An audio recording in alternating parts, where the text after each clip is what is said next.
ஒரு பொண்ணு துப்பட்டா போட்டா மட்டும்தான் நல்லவளா? அப்போ துப்பட்டா போடாதவங்க, மாடர்ன் ட்ரெஸ் போடுறவங்க யாரும் குடும்பத்து பொண்ணுங்க இல்லையா? இந்த குடும்பத்து பொண்ணுங்கன்னா யாரு? ஒரு பொண்ணு குடும்பத்து பொண்ணுதான்னு சொல்றதுக்கு இந்த சொசைட்டி எந்த மாதிரியான கிரைட்டீரியாஸ் வச்சிருக்கு? ஒரு பொண்ணு எப்படி இருக்கணும்னு இந்த சொசைட்டி தான் டிசைட் பண்ணணுமா? தான் எப்படி இருக்கணும், எந்த மாதிரி ட்ரெஸ் பண்ணிக்கணும்னு முடிவு பண்ண கூட அந்த பொண்ணுக்கு உரிமை இல்லையா?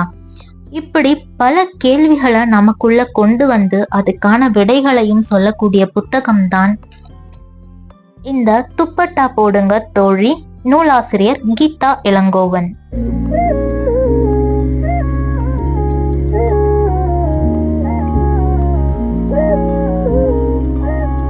நான் இந்த புக்கை இன்ஸ்டாகிராம் பேஜ்ல பார்த்து இதோட தலைப்புல ஈர்க்கப்பட்டு இந்த புத்தகத்தை வாசிக்க முடிவு செஞ்சேன். இந்த புத்தகத்துல மொத்தம் 30 கட்டுரைகள் இருக்கு. ஒவ்வொரு கட்டுரையிலையும் கற்பனையோ அதிகம் பூசி முழுகப்பட்ட வர்ணனைகளோ இல்லாம ஆணாதிக்க பொது புத்தி ஒரு பெண்ணை எப்படி அடக்கி ஆளுது, ஆள விரும்புது, அதுக்கு எந்த மாதிரி யுக்திகளை கையாளுது. அதாவது சில பொண்ணுங்க கிட்ட அடக்குமுறைங்கிறது மிரட்டலாவோ அடி உதையாவோ இல்ல இத பத்தி உனக்கு தெரியவே தெரியாது, இது உன்னால முடியவே முடியாதுன்னு அவங்கள மட்டம் தட்டி அவங்க செல்ஃப் கான்பிடன்ஸ உடைக்கிறதாவும் இருக்கலாம். ஆனா இன்னும் சில பொண்ணுங்க கிட்ட அன்பு, பாசம், காதல், பாதுகாப்பு இல்ல அவங்கள கொஞ்சம் புகழ்ந்து பேசுறதுன்னு அவங்க அடிமைப்படுத்தப்படுறாங்கன்னே தெரியாம அடிமைப்படுத்தப்படுறாங்க. இப்படி பல வகையில ஒரு பெண் அடக்கி வைக்கப்படுகிறாள் அப்படிங்கிறத எந்தவித ஒளிவு மறைவுமே இல்லாம நெத்தி பொட்டுல அடிச்ச மாதிரி உறுதியான கருத்துக்களை பதிவு செஞ்சிருக்காங்க நூலாசிரியர்.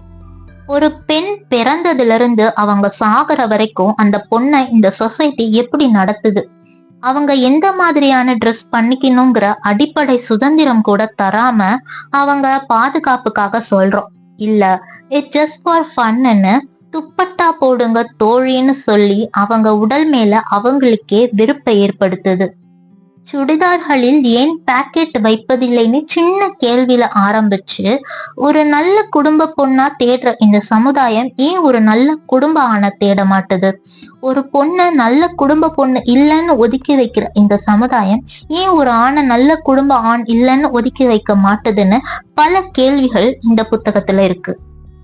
இந்த புக்ல வெறும் பிரச்சனைகளை மட்டுமே பேசாம அந்த பிரச்சனைக்கான தீர்வுகளையும் பேசியிருக்காங்க.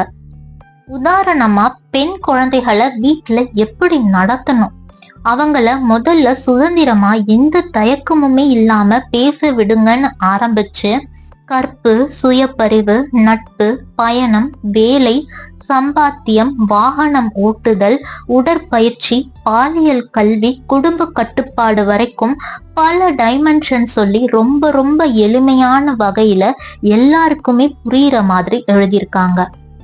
நாடு எவ்வளவோ வளர்ந்துருச்சு. we are in 21st century. நீ என்ன நினைப்புல இருக்க?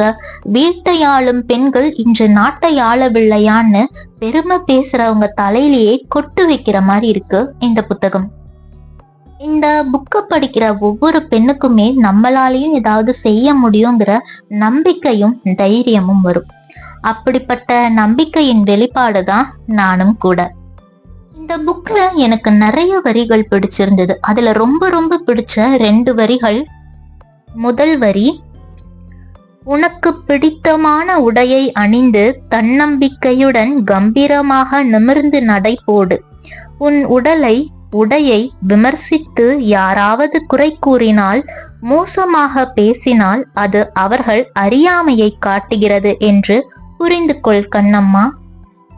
இரண்டாவது வரி, நமது அருமையான மகள்களை விட, அவர்களது உயிரை விட, உரிமைகளை விட, கல்வியை விட, அவர்கள் கனவு வேலைகளை விட, அழகான வாழ்க்கையை விட இந்த பிற்போக்குத்தனமான கொடுமையான கற்பு என்ற கருத்தாக்கம் முக்கியமில்லை. இந்த புக்கை யூஸ்டு தமிழ் புக்குங்கிற இன்ஸ்டாகிராம் பேஜ்ல தான் வாங்கியிருந்தேன். இந்த புத்தகம் பெண்களை பற்றிய புத்தகமா இருந்தாலும் எல்லாருமே படிக்க வேண்டிய புத்தகம், ஒட்டுமொத்த சமுதாயத்திற்குமான புத்தகம். துப்பட்டா போடுங்க தோழி, உன் கனவுகளை பொசுக்க நினைப்பவர்களிடம் அடங்க மறு பெண்ணே. இதே மாதிரி அடுத்தடுத்த வீடியோஸ்ல சந்திப்போம். அது வரைக்கும் ஸ்டே டியூன். இது கதைப்போமா வித் கண்ணம்மா.